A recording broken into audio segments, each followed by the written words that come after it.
Assalamualaikum pemirsa, apa kabar Anda? Senang sekali saya Reski Pratiwi bisa hadir kembali menemani Anda di program Bincang Tokoh.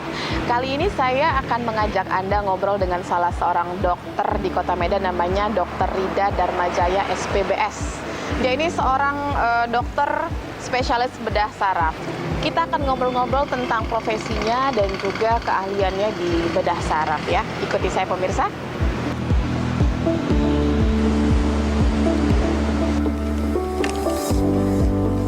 Assalamualaikum. Salam. Hey. Apa kabar dokter? Baik. Gimana kabarnya? Alhamdulillah. Sehat ya? Sehat, baik. Jadi ini pemirsa ya, saya sudah bersama Dr. Rida Darmajaya, SPBS.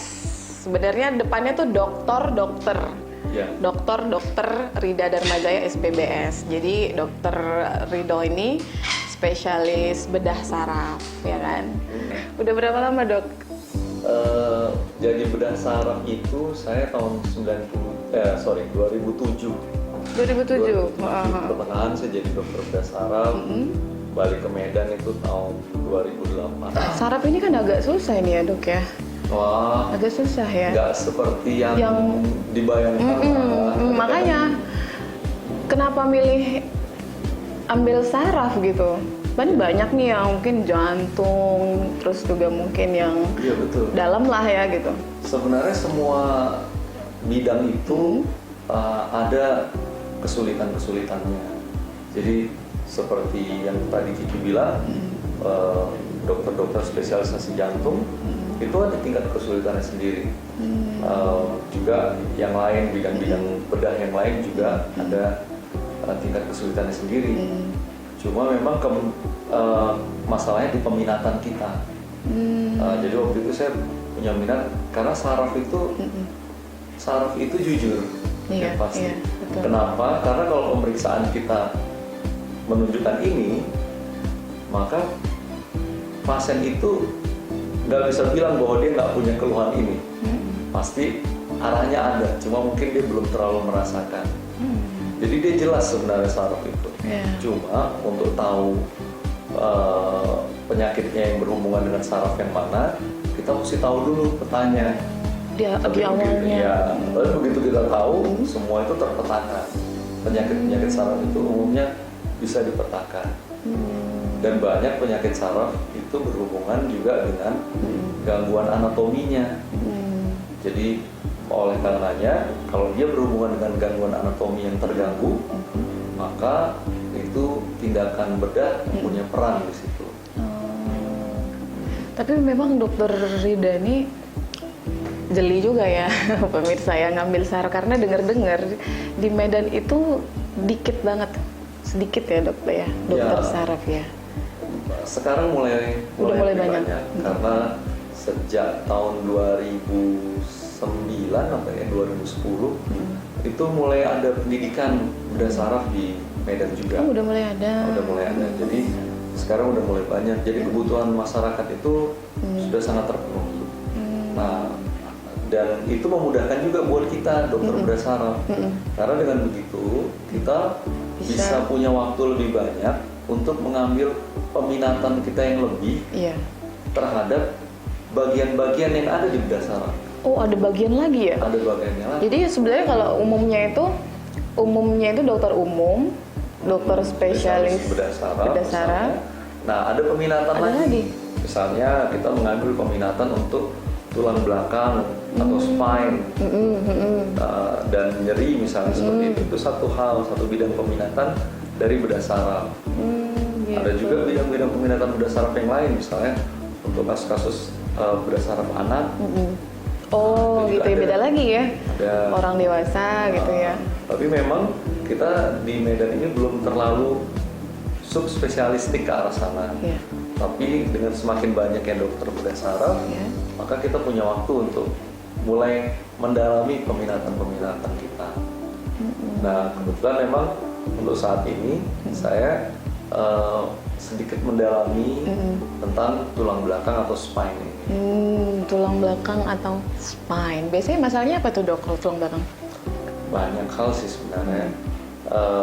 Umumnya yang orang sering bilang itu pengapuran, Iya. saraf terjepit, Iya. seperti itu. Nah, ada beberapa kasus tuh yang saraf terjepit itu umumnya terjadi disebabkan karena problem gaya hidup sekarang sih sebenarnya. Kalau dulu mungkin problem Iya. ngangkat beban ya, tapi kalau sekarang gaya hidup lebih banyak gitu.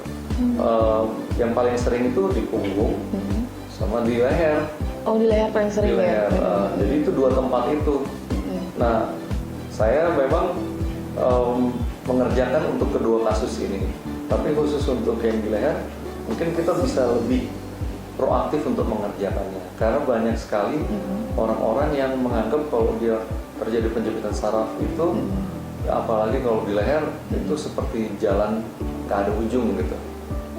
Jadi sepertinya nggak bisa disembuhkan, hasil tindakan juga akan membuat malah bukan semakin baik, malah semakin buruk. Tapi sebenarnya enggak. Outcome kasus-kasusnya baik. Asal dikerjakan dengan benar, insya Allah hasilnya baik. Ya. Dan ini juga masih sangat sangat langka ya kalau nyari spesialis bedah saraf di Kota Medan. Dan Dokter Rida ini salah satu dokternya yang ya sudah dibilang ahlinya ya. Terus sudah sekian tahun, 10 tahun hampir. 10 tahun. Pasti Dokter Rido punya pengalaman nih. Kasus yang paling banyak itu apa sih, dari leher atau dari punggung? Kalau saat ini memang yang paling banyak kasus saya itu terutama di leher ya, di cervical ini. Kasus-kasus seperti penjepitan saraf di leher itu masyarakat tuh masih banyak yang salah gitu.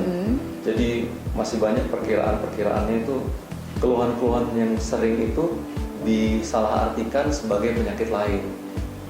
Jadi mereka akhirnya terlambat datang ke kita. Oh, seringnya Itu terlambat jadi ya. problem juga buat kita.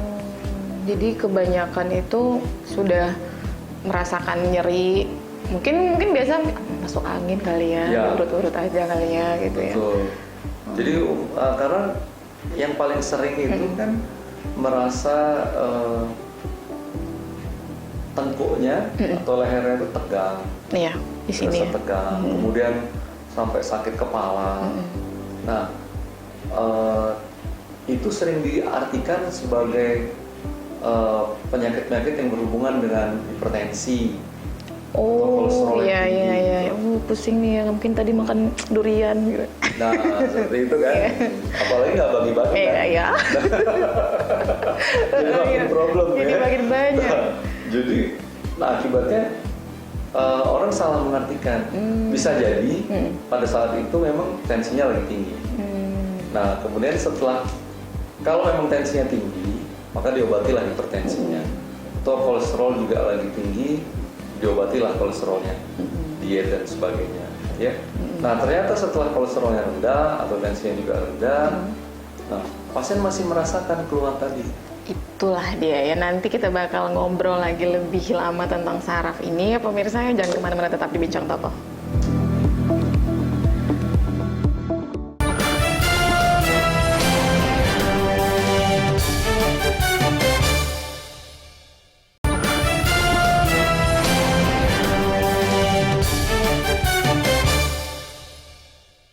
Ya pemirsa, terima kasih masih menyaksikan Bincang Tokoh dan saya masih bersama Dr. Rida Dharmajaya SPBS ya. Sebenarnya namanya Rida, cuma banyak kan dikenal Rido, Dr. Rido. Kenapa dok banyak kenal Dr. Rido? Ya karena memang manggilnya begitu. Rido ya, padahal namanya Rida ya. Jadi sebenarnya saraf ini kayak gimana sih dok? Mungkin banyak orang tidak banyak tahu ya. Penyakit saraf ini mikirnya mungkin ya saraf kejepit ya diurut-urut aja bisa gitu, padahal sebenarnya saraf ini banyak ya, lebih dalam. Iya memang orang juga banyak menafsirkan bilang kalau kita dulu waktu kecil-kecil mungkin suka bercandaan saraf kawan ini gitu. Saraf kawan ini. Gitu kan. Nah sebenarnya sih saraf itu sendiri itu kalau kita kategorikan dia ada dua tipe. Tipe yang sarafnya saraf pusat, ada tipe yang saraf tepi. Jadi saraf pusat itu mulai dari otak kita, kemudian masuk ke kalau kita sering bilang sumsum tulang belakang lah kita bilang, walaupun sebenarnya itu saraf batang saraf. Nah, jadi dia kalau batang saraf ini berjalan setelah dari otak itu terus ke bawah sampai di perbatasan antara tulang mulai masuk ke tulang ekor, mulai masuk ke tulang punggung. Nah, setelah masuk ke tulang punggung, dia itu sudah berubah menjadi akar-akar. Nah, di setiap segmennya tadi, setiap segmen di tulang belakang kita ini, dia juga ada keluar ke kiri dan ke kanan akar-akar saraf ini. Jadi seperti itu. Jadi itu saraf pusat. Kalau dia keluar dari susunan saraf pusat itu, keluar dari batang saraf, dia dikatakan saraf tepi. Tapi kalau dia di otak, dan yang di batang saraf yang turun ke bawah, masih berupa batangnya itu adalah saraf pusat. Dua-duanya itu penting atau lebih berbahaya mana gitu? Pusat atau tepi yang kalau misal bermasalah nih kita terjepit? Iya. Sebenarnya relatif sama. Jadi artinya kalau dia mengenai saraf pusat, itu daerah mana aja yang dipersarafi oleh saraf pusat ini. Jadi seperti kasarnya tuh kayak mengibaratkan seperti listrik. Jadi otak kita ini adalah gardu listriknya.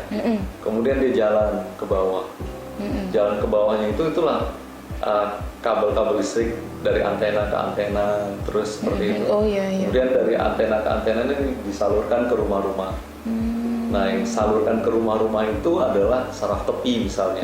Tapi dari gardu ke antena gardu ke tiang listrik, itu saraf pusat.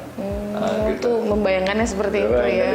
Itu di bagian badan. Bagian dari otak sampai ke bawah. Itu jadi kalau misalnya ada gangguan orang stroke misalnya, stroke misalnya otak kanannya yang kena, maka yang terganggu adalah saraf pusatnya. Tapi yang kena apa? Manifestasinya yang timbul bisa kiri. Tangan dan kaki kirinya nggak bergerak misalnya seperti itu.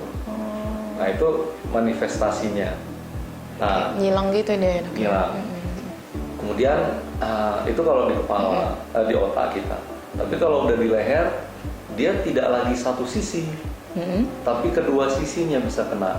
Karena kalau otak kan ada kanan dan kiri. Kalau saraf di leher itu, saraf pusat tadi, udah sebesar jempol kita ini mungkin. Nah, jadi dia begitu terkena gangguan, nah bisa empat-empatnya dari leher ke bawah dia bisa ganggu. Mulai dari tegang dan seterusnya sampai kelumpuhan juga. Kalau seandainya kelumpuhan terjadi di saraf leher, maka yang terjadi adalah kelumpuhan tangan dan kaki. Kalau seandainya kenanya di tulang belakangnya bagian dada, jadi sumsum tulang belakang yang di bagian dada, tangan udah lepas, tangannya nggak kena, di kakinya kaki kena. Yang kena ya. Apalagi kalau dia jatuh lebih ke bawah lagi ke punggung, mana lagi kita ketahui tadi punggung itu udah akar saraf. Jadi dia lebih spesifik kadang-kadang yang kena. Mungkin kakinya yang harusnya bisa naik gini nggak bisa lagi.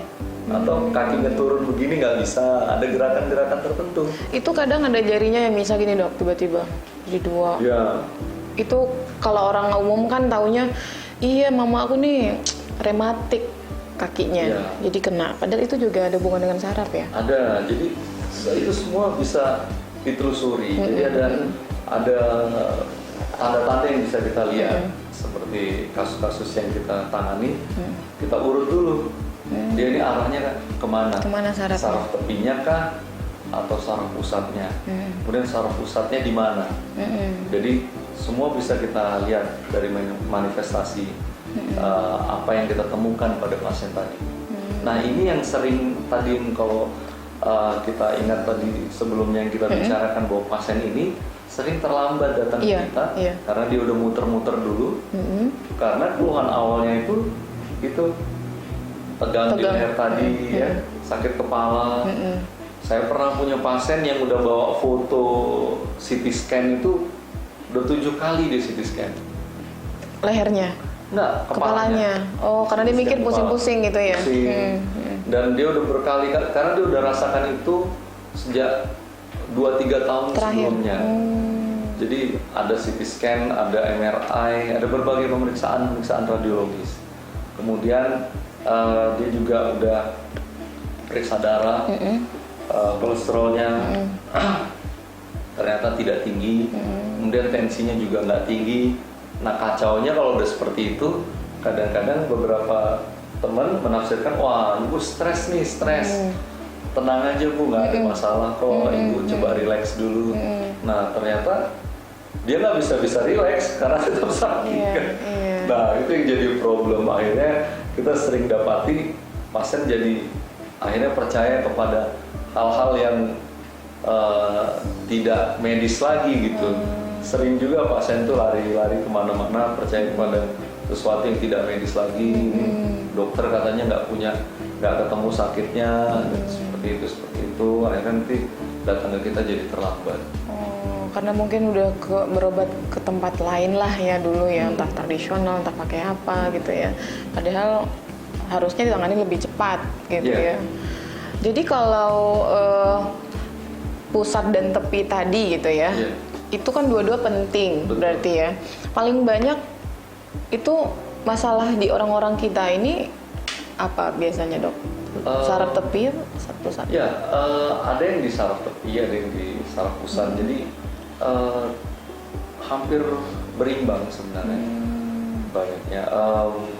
Yang kita tergantung kebiasaan pasiennya. Kalau dia kenanya misalnya kalau yang berhubungan dengan kasus-kasus tulang belakang, kalau saraf tepi itu kan cenderungnya di punggung. Iya, belakang.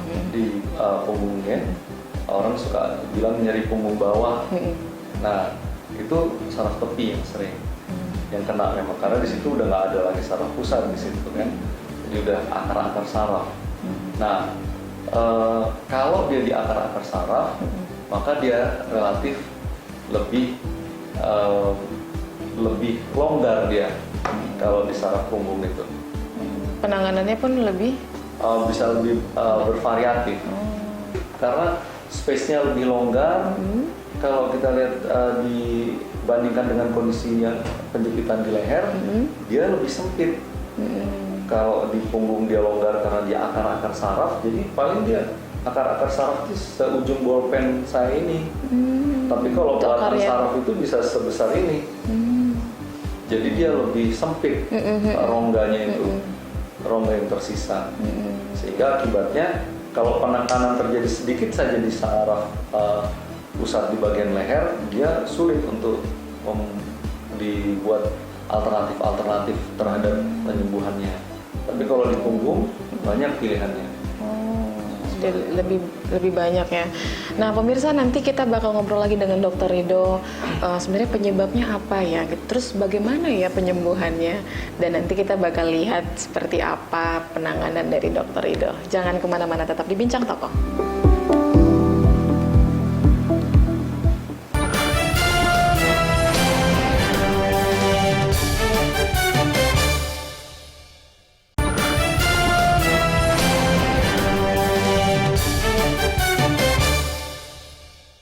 Ya, terima kasih pemirsa, Anda masih menyaksikan Bincang Tokoh dan saya masih bersama Dr. Rida Darmajaya. Darmajaya? Ya. SPBS. Nah, tadi kita udah sempat ceritain tadi saraf itu bedanya ada saraf pusat dengan saraf tepi. Dr. Ridho juga udah jelasin. Terus bedanya dok, apa nih keluhan antara di leher dengan di punggung? Oh iya, bagus nih pertanyaannya Ki.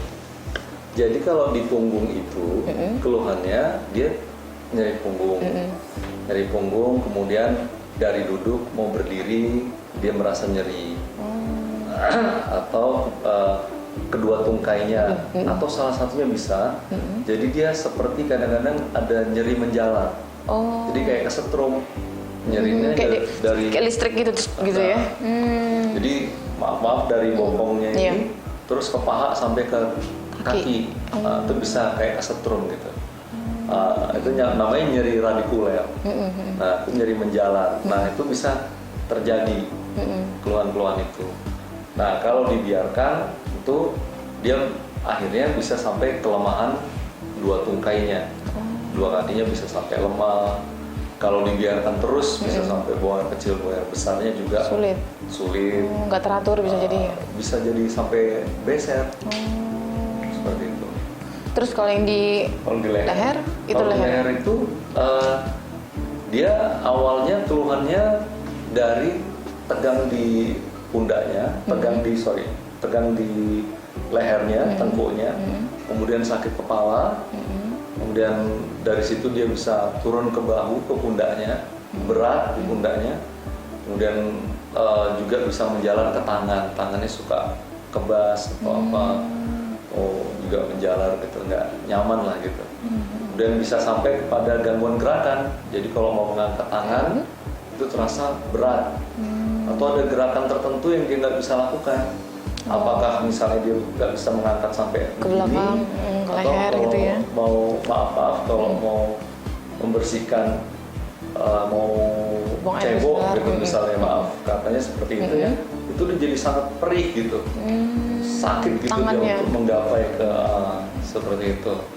Jadi itu di awal dari situ. Jadi itu bisa sakit kepala, kadang matanya juga bisa seperti tertekan. Atau mungkin agak-agak samar gitu ngelihatnya? Samar sih enggak. Agak tertekan gimana? Tertekan tuh nggak enak gitu. Nengoknya ya nggak lihat. Jadi seperti itu. Kemudian itu juga kalau dibiarkan dia juga bisa mengakibatkan kelemahan. Kelemahannya itu bukan hanya kedua tangan, tapi keempatnya, tangan, kiri kanan, dan kaki kiri kanan, karena dari leher. Jadi itu dia kondisinya seperti itu. Nah, pada saraf penjepitan saraf misalnya kita bicarakan ya, kalau dia penjepitan sarafnya di punggung, dia tuh rongganya seperti yang tadi saya katakan tuh lebih longgar, lebih bebas. Karena pada saraf punggung itu dia udah akar saraf yang banyak.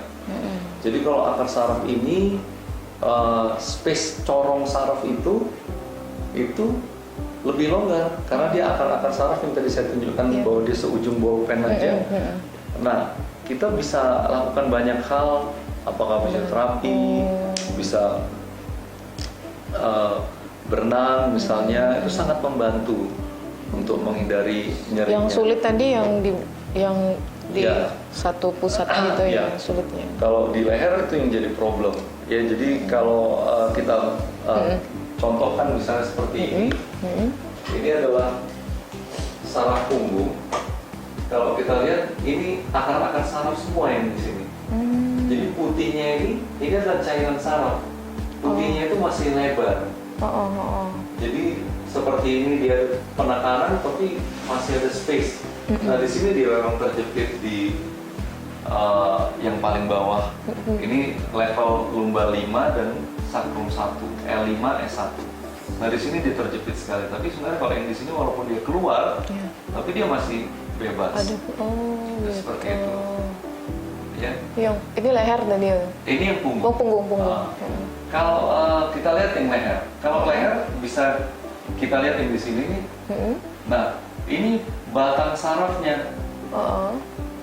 Nah, putihnya itu tipis sekali. Itu putihnya kayak air ya tadi? Putih ini adalah gambaran MRI, Magnetic Resonance Imaging. Sequence-nya sequence T2 namanya, ada istilahnya T2. Jadi yang gambaran putih ini menunjukkan gambaran cairan, maka ini sarafnya, jadi tertekan berat. Walaupun penekanan ini, mungkin dengan penekanan ini, relatif tidak terlalu jauh gitu ininya.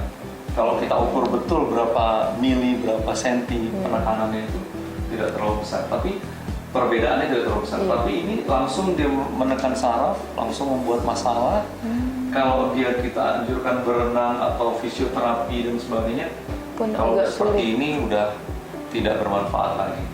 Nah, kalau tidak yang bawah ini, kalau masih seperti yang atas ini, kita masih oke, kita bebaskan. Kita bebaskan dia untuk bisa fisioterapi kah, berenang, masih pada tempatnya untuk dilakukan itu. Walaupun kalau udah seperti yang di bawah ini udah kejepit sekali, dia memang nggak bisa, jadi kita harus bebaskan. Dan yang di L5S1 ini. Iya. Itu tadi penanganannya itu dok yang apa? Itulah dibedah tuh namanya. Iya, itu ada beberapa pilihan, ada pilihan terapinya apakah dia melalui pembedahan pembukaan besar atau juga ada dengan sekarang teknik-teknik endoskopi yang udah mulai dilakukan, endoskopi global sehingga minimal invasif, jadi kecil sekali luka operasinya. Jadi itu bisa dilakukan pada Banyak kasus-kasus ini. teknologinya lah Ya, jadi seperti ini. Jadi makanya kalau orang mengeluh dengan keluhan-keluhan yang seperti keluhan-keluhan tengkuknya tegang dan yang lain-lain yang sepertinya itu adalah gangguan saraf, orang berpikir gangguan kolesterol dan hipertensi atau stres mungkin ya. Stres. Jadi kalau itu nggak ketemu, tensinya normal, kolesterolnya juga udah normal, dia nggak stres sebenarnya, jangan menyerah karena sebenarnya belum selesai pencariannya. Kita bisa cari penyebabnya. Dan kasus ini banyak yang terkamuflase oleh yang lain. Ya. Oke, mungkin ya pemirsa, ini karena tadi dokter udah jelasin, mungkin saya juga perlu diperiksa kali ini ya. Boleh ya dok, ini cek ya? Okay. Cek apanya nih? Kita periksa refleksnya. Kemana kita dok situ? Ya. Pemirsa jangan kemana-mana ya, saya diperiksa dulu ya.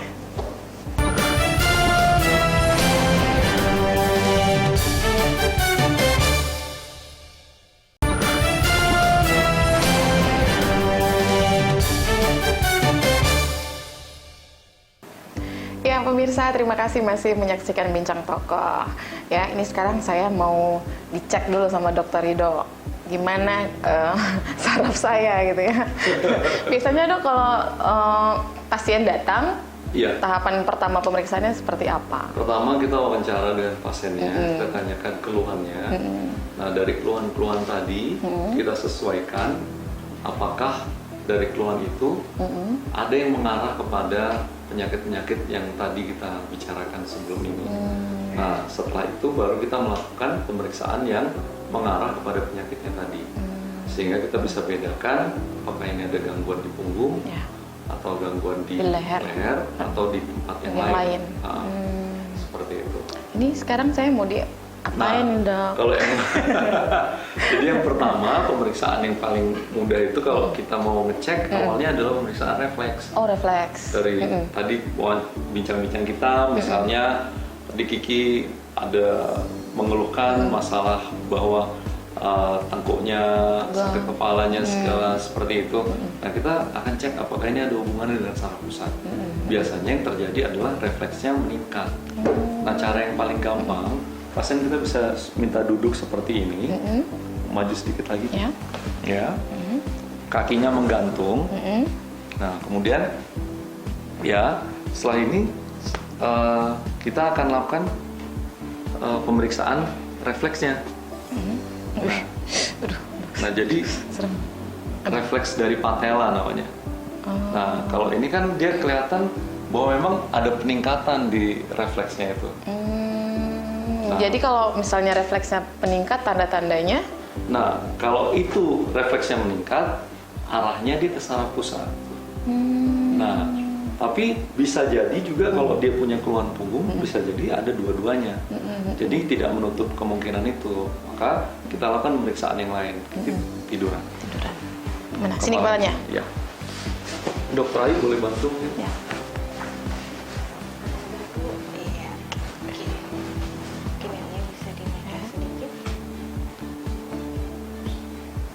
Ya, sebentar. Nah, supaya kita sekalian bisa pemeriksaan dari bawah. Nah, setelah tadi refleksnya kita periksa, kita juga bisa periksa refleks patologisnya. Refleks patologisnya itu kita periksa apakah ada. Nah, pada pasien ini apakah dia ada refleks patologisnya. Nah, kemudian kalau kita mau mengetahui setidaknya menidakkan apakah ini ada mengarah ke gangguan punggungnya juga, karena juga ada keluhan di punggung, maka kita bisa melakukan pemeriksaan yang namanya Lessig test. Nah itu ini kita angkat. Nah nanti kasih tahu kalau seandainya ada rasa tertarik Oh, gitu. atau sakit di sini, panggul Ki kasih tahu. Nggak ada. Kalau ada rasa tertarik langsung kasih tahu biar kita bisa ukur sudutnya. Nggak ada. Nggak ada. Kalau nggak ada nggak apa-apa. Nggak ada. Oke, good. Nah, laseknya negatif. Nah, ini juga kita periksa. Kita angkat. Nah, kalau nggak ada, nggak masalah. Nah, ini menunjukkan bahwa sebenarnya gangguan, kalau relatif gangguan punggung kelihatannya kecil. Kecil ya. Nah, karena dari tadi yang kita angkat itu nggak ada keluhan tertarik, nggak ada nyeri di atas, ya, jadi seperti itu. Cuma kita baru dapat refleksnya meningkat. Oh ya, yang tadi. Nah, baru kita periksa di tangannya. Kayak boleh di.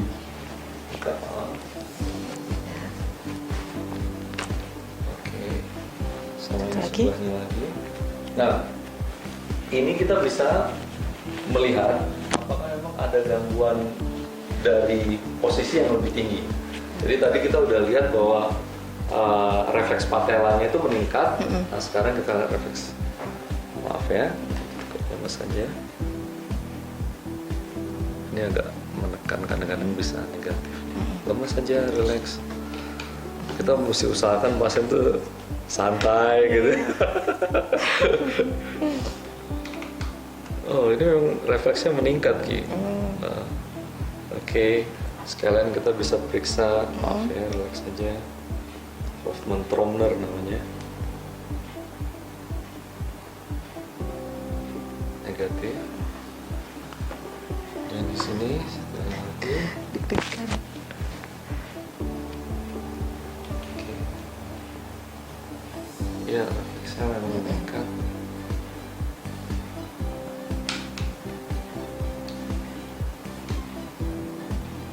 Hoffmann-Tromner negatif. Oke. Nah, Di tandanya. itu udah bisa kita lihat bahwa ada peningkatan refleks yang terjadi pada gigi. Refleks patelanya, refleks dengkulnya meningkat. Refleks pada tangannya meningkat. Nah, berarti kalau dia meningkatnya di dengkul tapi di tangan tidak, ceritanya bukan di servikal, bukan di leher. Oh, di Tapi kalau ini ada kemungkinan ngarahnya ke servikal karena tangannya juga meningkat. Nah, cuma tangan yang meningkat kan juga bisa menunjukkan bahwa ini gangguannya di kepala karena saraf pusat kan sampai kepala. Ya, tapi pada saat kita lakukan tadi pemeriksaan yang digoreng kukunya, itu pemeriksaannya namanya Hoffmann-Tromner. Pada saat itu dilakukan ternyata negatif. Berarti dia bukan di kepala. Nah, sehingga definitifnya kemungkinan besar gangguannya di leher. Nah, gambarannya belum tentu harus ada sesuatu yang menekan. Bisa juga kalau dia baru berupa satu iritasi, juga bisa menimbulkan gejala itu. Nah, tapi belum berarti bahwa ini ada sesuatu yang menekan, perlu dilakukan suatu tindakan atau apa, belum tentu. Karena ini semua baru prediksi awal, dan kita baru bisa mengkonfirmasinya, menyatakannya definitifnya setelah kita konfirmasi dengan pemeriksaan magnetic resonance imaging (MRI) dari leher. cervical. Gitu. Okay. Berarti ini udah selesai Ya, ya? selesai. Oh, Ya. waduh, deg-degan ya pemirsa ya. Jadi itu tadi tahapan apa ya dok ya pemeriksaannya. Terus gimana biasanya pengobatannya? Ya. Misalnya udah ketahuan ya gitu ya. Ya. Kayak tadi kan dokter sampai bilang ada mungkin terapi bisa berenang atau apa. Yang parah itu sampai seperti apa? Kalau kasusnya seperti ini, misalnya katakan penjepitannya itu di atas, tapi kita belum definitif katakan di penjepitan, karena kita belum MRI. Nah, kalau baru seperti ini aja, tidak ada keluhan-keluhan berat, hilangkan yang menjadi penyebab. Maksudnya apa? Yang paling sering mengganggu pasien itu adalah karena gaya hidupnya. Jadi misalnya kalau ibu rumah tangga itu sering dia rasa tadi tuh nggak enak di leher, itu utamanya karena masalah kebiasaan tidur atau TV sambil tidur dengan kepalanya ditekuk. Oh, nggak Kalau boleh ya, gitu ya. Kalau karyawan hubungannya sama komputer atau laptop, mahasiswa juga begitu. kemudian gadget-gadgetnya. Wah, gadget loh pemirsa ya. Nah, Tuh. benar. Tuh. Jadi kalau mulai ada dirasa seperti itu, baru fase awal, hindari semua. Jadi kalau bisa nonton TV-nya jangan tidur lagi. Duduk, ya usahakan level TV-nya. Kemudian laptop atau komputernya juga diganjel, ditambah tinggi gitu. Jadi dia bisa level. Duduk level dengan pandangan kita. Gadget juga hindari. Jangan terlalu sering. Apalagi kan sekarang kebiasaannya itu ya dok ya, orang-orang lifestyle-nya tuh bangun tidur gadget. Ya, betul. Bangun tidur gadget dulu sampai Betul. mati lampu, gadget terus berjam-jam. Betul. Itu yang sering jadi problem. Makanya kasus ini meningkat sekarang ini karena gaya hidup kita. Gaya hidup kita seperti itu. Jadi terus pertambahannya banyak. Dan kita perlu edukasi teman-teman keluarga kita untuk jangan sampai terkena yang seperti ini. Gitu. Jadi itu nggak boleh kita lakukan ya pemirsa ya, kebiasaan yang dibilang sama dokter Ido tadi, gadget tuh harus kita kurangin gitu ya. Kalau bisa sebenarnya maksimalnya berapa jam? Nggak ada sih patokannya, cuma ya sesuai dengan kepentingannya lah. Jadi seperti Kiki bilang, bangun tidur, Iya, gadget, stalking orang gitu ya, berjam-jam itu yang update status. Ada hubungan dengan radiasi handphonenya gitu dok? Enggak sih. Nggak ada hubungannya, tapi Radiasinya mungkin sih pas enggak. posisi kita salah gitu ya, Posisinya benar. atau mungkin ada hubungannya nggak kalau kita tidur terus nonton TV di tempat tidur, nonton TV tapi lampunya gelap, cahaya TV-nya Itu pada mata. pada Gangguannya mata pada ya. mata kita. Tapi untuk Posisi ya, saraf, posisi badan ya, duduk, tidur atau yang lain lah ya posisinya. Itu pemirsa ya, saya udah diperiksa tadi, alhamdulillah hasilnya masih baik ya. Nanti kita akan ngobrol lagi dengan Dr. Rido, jangan kemana-mana, tetap di Bincang Tokoh.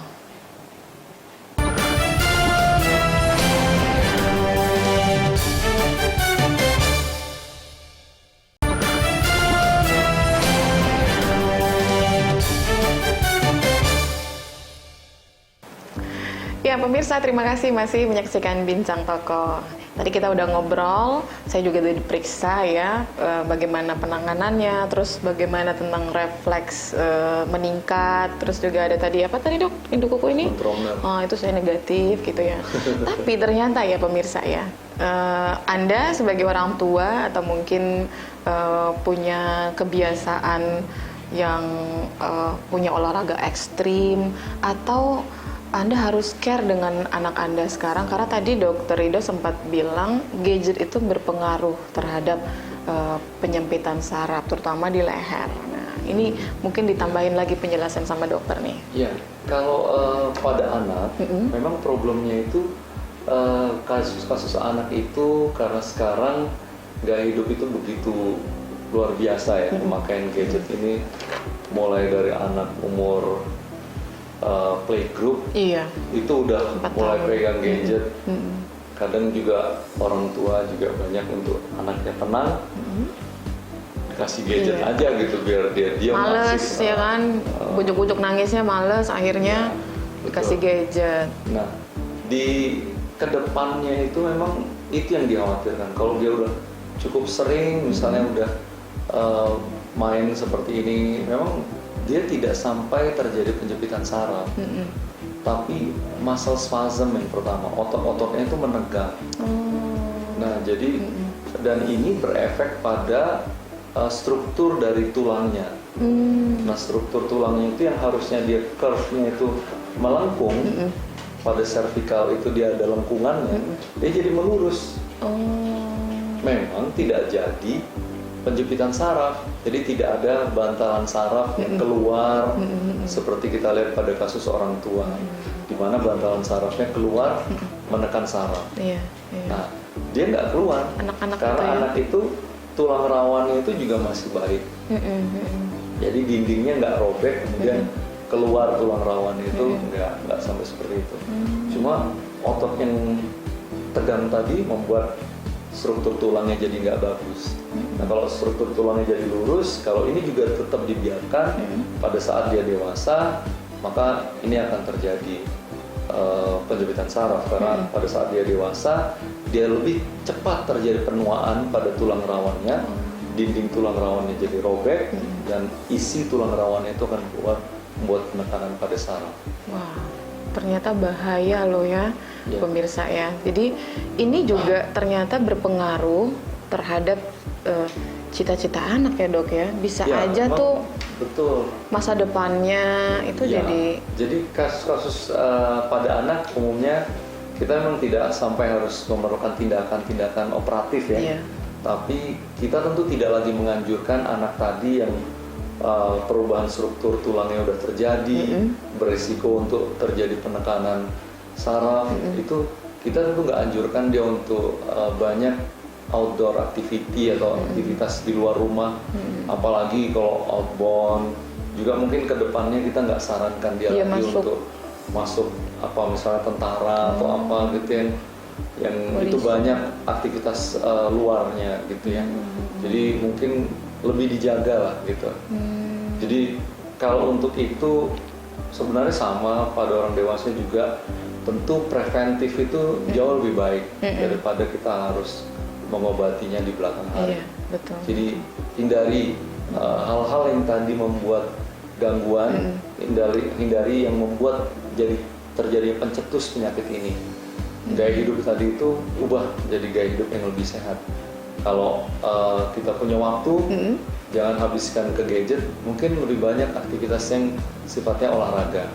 Nah, kalau olahraga yang berhubungan dengan penyakit ini, kalau kita lakukan dengan benar, pemanasannya benar, tentu tidak sampai menimbulkan gangguan yang saraf tadi, sampai penjepitan saraf dan sebagainya. Umumnya kalau kita melakukan misalnya nih, orang sekarang suka yoga. Iya. Stretching dulu gitu ya, pemanasan. Stretching dulu. Kan ada urutannya, minggu ini mungkin belajar ini dulu. Nah, jangan baru masuk 3 hari langsung belajar level yang tinggi gitu. Nah, itu juga nggak baik karena tulangnya tadi itu nggak beradaptasi untuk gerakan-gerakan itu, sehingga akhirnya menjadi sesuatu yang membuat penyakit. Ngikutin tren tapi nggak smart gitu ya.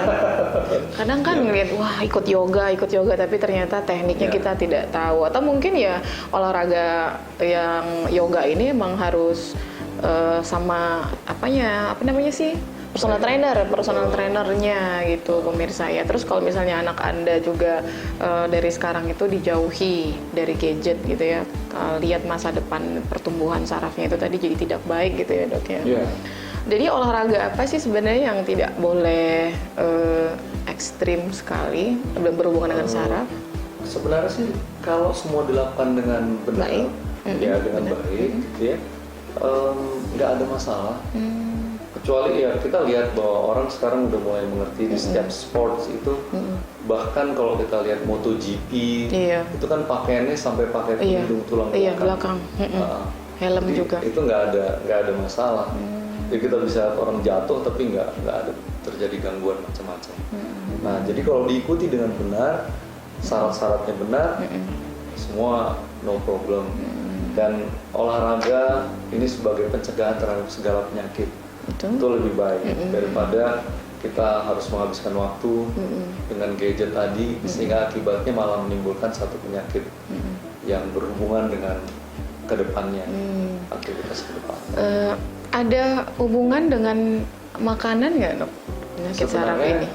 Secara tidak langsung saat ini sih nggak ada. Nggak ada ya? Walaupun temuan-temuan terbaru, jurnal-jurnal terbaru itu mengatakan bahwa orang-orang yang banyak radikal bebasnya itu kecenderungan untuk sarafnya lebih cepat, tulang rawannya mengalami percepatan penuaan itu lebih banyak terjadi. Tapi secara langsung kita belum banyak melihat. Dok, cocoknya ini untuk orang-orang ataupun pasien yang datang kemari itu seperti apa? Mungkin dari sisi usia ya, atau dari baiknya memeriksakan sarafnya itu ya? Ya, sebenarnya sih nggak ada umur berapa gitu ya, usia berapa. Tapi kalau keluhan-keluhan tadi ada, lebih baik dia untuk langsung dilakukan pemeriksaan. Syukur-syukur dia masih dalam fase awal. Sehingga dia nggak perlu harus melakukan tindakan, dia masih bisa kita jaga, dia akan kita beritahukan gerakan-gerakan apa yang perlu dihindari. sehingga kedepannya dia nggak terjadi masalah sampai akhirnya terjadi penjepitan saraf. Nah, tapi kalaupun dia udah datang dan akhirnya memang sudah terjadi penjepitan saraf, nggak usah khawatir. Tindakan-tindakan kita bisa membebaskan saraf tersebut tanpa ada permasalahan-permasalahan yang ditimbulkan selanjutnya. Gitu. Ya. Ada nggak yang paling fatal? Ya. Dari Sebenarnya kalau udah penjepitan terlambat, saraf. penjepitan saraf itu kalau udah terlambat pasti fatal. Ya, pemirsa, ternyata ya yang dikatakan oleh Dokter Rida tadi, saraf ini itu tidak boleh disepelekan. Jadi dari awal kalau misalnya Anda mengalami keluhan, nyeri di bagian leher, ya, merasa tegang, atau di bagian punggung Anda pas ketika Anda duduk bangkit terus Anda merasa nyeri, Anda harus segerakan aja periksa ke dokter karena memang kalau sudah terlambat fatal akibatnya seperti yang diceritakan oleh Dokter Rida tadi ya, ada keluarga ya. Dan yang paling penting juga dari sekarang kita harus mengubah gaya hidup. Mungkin perbanyak olahraga ya, dan jauhi gadget ataupun setarakan laptop ataupun televisi Anda ketika Anda menonton televisi ya, dengan pandangan tadi ya Dok ya, disetarakan supaya Anda baik nih saraf-sarafnya semua. Oke. Saya Reski Pratiwi pamit. Assalamualaikum warahmatullahi wabarakatuh.